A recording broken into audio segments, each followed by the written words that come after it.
Following the death of Queen Elizabeth II, Charles III was crowned as the new monarch. Welcome to Wealthworth. If you are new here, please subscribe and hit the notification bell for more interesting videos. Charles, heir to the throne since he was 3 years old, became the oldest monarch at 73 years of age. He also became Prince of Wales after his mother, Elizabeth II of England, ascended the throne in 1952 on the death of George VI.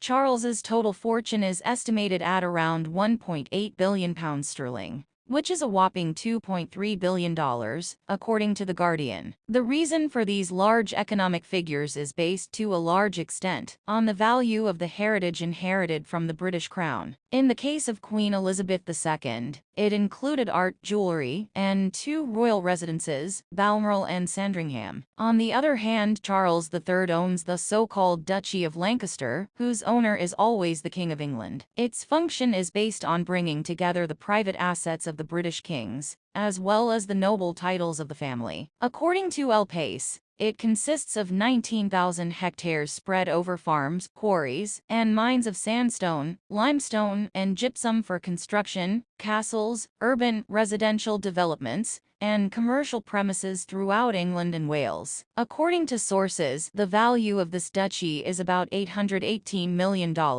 and in the last year alone, it generated net profits of $30 million.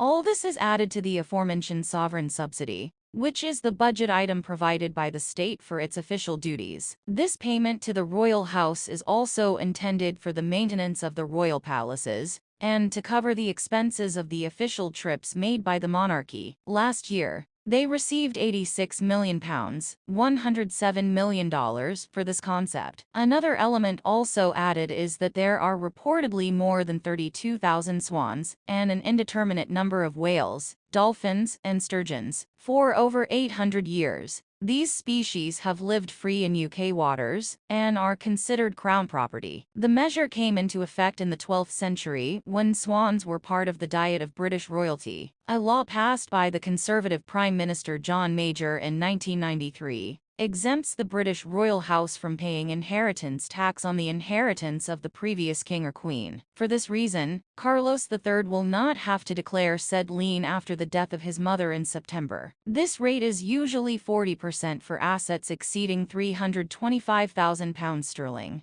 That is, almost $448,000. As the new king officially comes into the crown, you may be wondering if the new gig comes with a pay bump. It does. After all, the royal family is worth incomprehensible amounts of money, and as the head of the monarchy, the king is objectively the wealthiest of the bunch. Here's everything to know about King Charles's net worth, from the crown jewels to his Rolls-Royce fleet. He owns at least 11 palaces. You can't be royal without a palace, or 11, right? King Charles owns at least 11 properties, including palaces, castles, and other residences that are under jurisdiction of the crown. As you might have already guessed, one of the king's most expensive properties is Buckingham Palace, which is worth an estimated $4.9 billion, according to Forbes. He's the current owner of the crown jewels. It's impossible to know how much the crown jewels are actually worth, but they're obviously a huge asset. The jewels' worth is not annually reviewed, but they were estimated at $4 billion in 2019. Among the things King Charles III inherited when he became Britain's new monarch late last year, a fancy throne, several crowns adorned with stolen jewels, multiple castles and palaces, and a ton of cash. Thanks to his role as king, Charles is one of the wealthiest people in England, and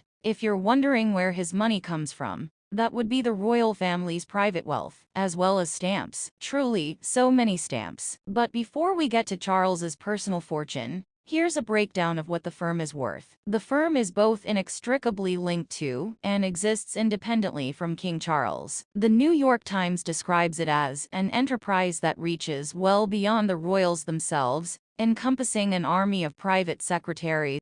The royal firm is worth $28 billion, to be clear. This is not King Charles's personal money. But according to Forbes, the firm, Aka Monarchy plc, holds around $28 billion in assets. As we noted while reporting on the late Queen's net worth, that includes the Crown Estate, $19.5 billion, Buckingham Palace, $4.9 billion, Kensington Palace, $630 million. The Duchy of Cornwall, $1.3 billion. The Duchy of Lancaster, $748 million. And the Crown Estate Scotland, $592 million. These assets are used by King Charles in his capacity as monarch, but he can't sell them off because they belong to the Crown itself and will be passed down to Prince William once he becomes king, who will pass them to Prince George, and so on. However, the royals do get a personal percent of profits from the firm's assets, thanks to something called the sovereign grant. Take 2020 as an example. According to Forbes, the Crown Estate made £475 million in profits that year, and the royal family got 25% of them, or £86.3 million.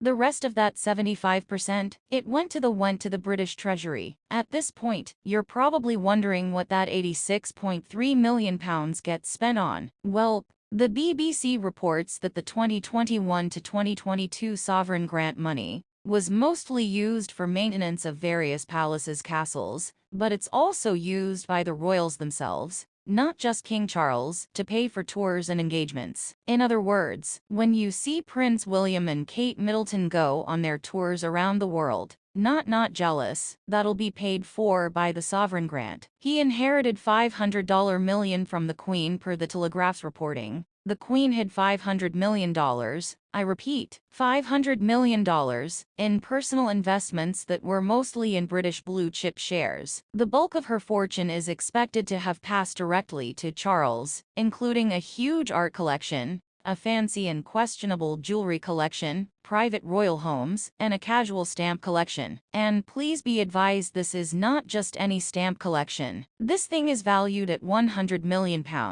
So if all else fails, Charles can just start selling stamps on eBay, and he'll be set. The Queen also invested millions in offshore accounts, which presumably Charles now has access to. Oh, and on top of that, Charles likely inherited the Queen Mother's £70 million fortune, which passed to the Queen when the Queen Mother died. He just won an extra £48,000 thanks to a horse one of the horses Charles inherited from the Queen just won a fancy award back in January, which came with £50,000. Still actively recovering from this random fact, lol. So, what is King Charles's total net worth? That'll be a whopping $750 million, give or take a few hundred mil, depending on what's lurking in those alleged offshore accounts. And before we go, a brief note on inheritance taxes. He doesn't have to pay any.